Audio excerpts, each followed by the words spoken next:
everywhere don't bust, it don't scatter. They say the $460,000 when US take for Tinubu hand because of the thing when they put for nose, when you know good, when you go do for there. They say now that case, now they do for court now.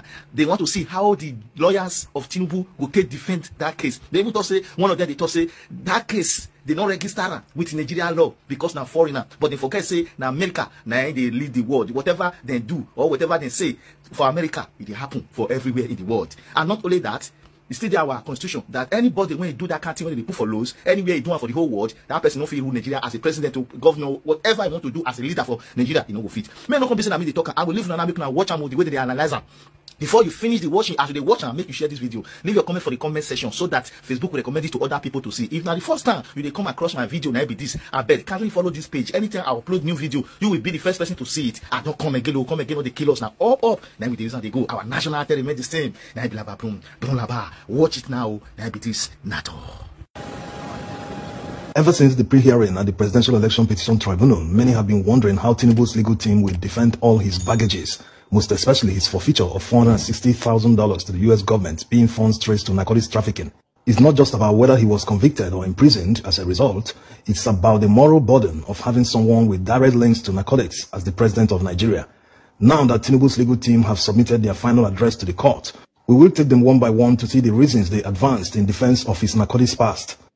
On Tinubu's forfeiture of $460,000 narcotics proceeds to the US government, the legal team said that the witnesses called by the petitioners were unable to point a single mention of the word fine in any of the documents they tendered as evidence.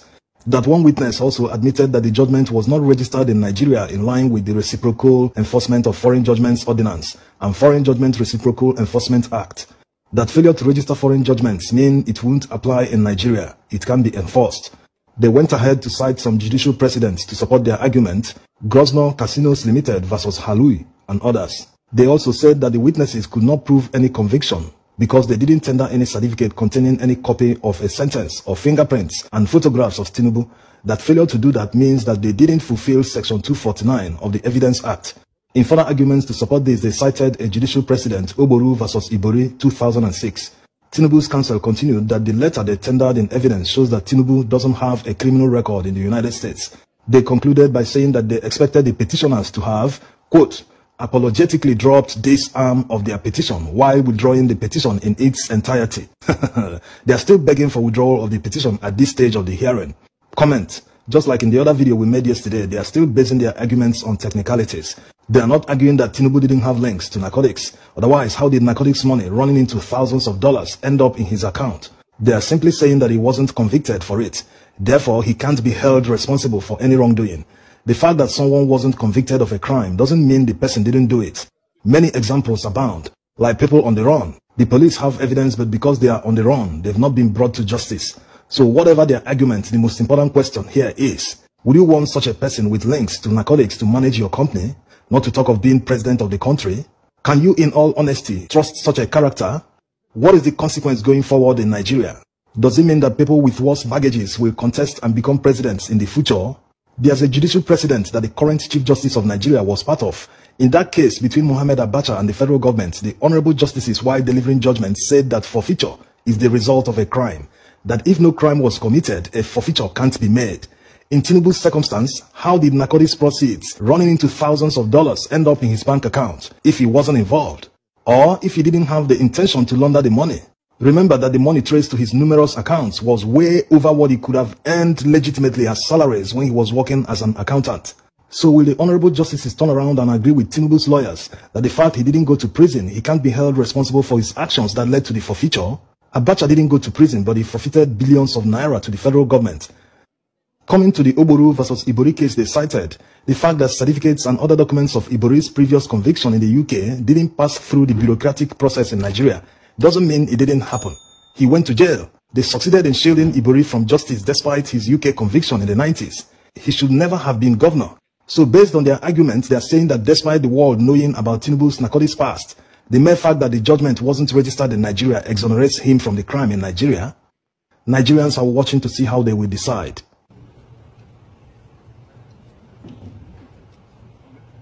On Tinubu's certificate forgery, his legal team didn't mention it in their final address to the court. Maybe they feel the documents tendered in evidence should speak for themselves. This includes the ones they tendered and the ones tendered by PDP. The question for the honorable justices to answer is whether the law allows someone to forge a certificate even if he owns it. Whether the certificate submitted by Tinubu to INEC is different from the one that Chicago State University issued during the time of his purported graduation. There are many judicial precedents that they can learn from, where the Supreme Court sacked politicians for certificate forgery. Will Tinubu's case be different? Nigerians are watching to see how they will decide. On Shetima's double nomination, they cited the Supreme Court judgment in favor of Shetima, but we all know that the new evidence introduced by Labour Party wasn't part of that trial that eventually went to the Supreme Court. In the video they tendered where Tinubu told newsmen that he has chosen Shetima as his running mate, the statement was made in Katsina, earlier than the day Shetima eventually wrote the letter to the APC. So we look forward to how the tribunal will decide. Kashim Shetima, I have not discussed with him. On the 25% requirement in Abuja, the summary of their argument is that going by Section 299 of the 1999 Constitution, that Abuja should be treated as a state. Therefore, going by the requirement in Section 134, that it should be taken as 37 states, that all votes cast anywhere in Nigeria should have the same value. Comment. We've made some videos about 25% requirement in Abuja. A lot of people have also given their opinion on the intention of the drafters of the 1999 Constitution. There's also judicial precedents to that effect. So let's just summarize by looking at Section 134 of 1999 Constitution. The subsection of interest is number 2, because that's where we are right now. More than 2 candidates contested the election. It says, a candidate for an election to the office of president shall be deemed to have been duly elected where there being more than 2 candidates for the election. A, he has the highest number of votes cast at the election. And, before we continue, notice the word "and" here. It means that the person must fulfill A and B. B says, he has not less than 1/4 of the votes cast at the election, each of at least 2/3 of all the states in the federation, and the Federal Capital Territory, Abuja. This is simple English. By using the word each, it shows that it's talking about the states alone. After a presidential candidate scores 25% of the votes cast in minimum 24 states of the federation, he must still score 25% in Abuja. This is very simple. There's no ambiguity. All this long talk is not necessary. They are just throwing everything and hoping that one will stick. Don't they know the definition of the word each and? Even before the presidential election, many people accepted this as the norm, but they have somehow gone mute because Tinubu didn't score the required 25% in Abuja.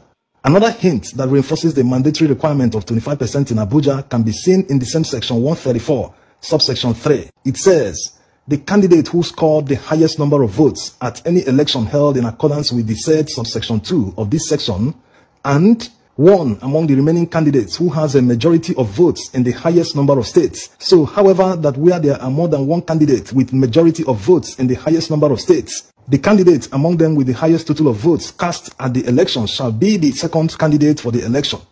This section is a follow-up in case there is no clear winner after the first runoff election. So you can see here there is no requirement for 25% in Abuja. So it's intentional by the drafters. And FCT is not a state like they are pushing it. There's no governor, no House of Assembly, no local government area. You only have municipal councils in Abuja. Only states, federal government and local government areas share federal allocation. We only have 36 states in Nigeria, not 37. Lands in a state are under the control of the governor. In Abuja, they are under the control of the president. Even when Lagos was the capital of Nigeria, the entire Lagos state wasn't under the Federal Capital Territory. This is in order to separate the powers of the governor and that of the president. So despite their citing Section 299 of the Constitution, Abuja is not a state. It is the Federal Capital Territory, just like Washington, D.C. in the United States. The president cannot function under a governor. There will be clash of powers.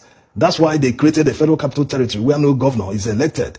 The president controls the territory and acts as the governor. Because his duties are many, he is permitted by the Constitution to appoint a minister to oversee the affairs and govern FCT. It's for the same reason that the National Assembly approves the budget of the Federal Capital Territory. In every state in Nigeria, before one can become a governor, he must score the highest votes in the election. It's only fair to require 25% minimum in Abuja.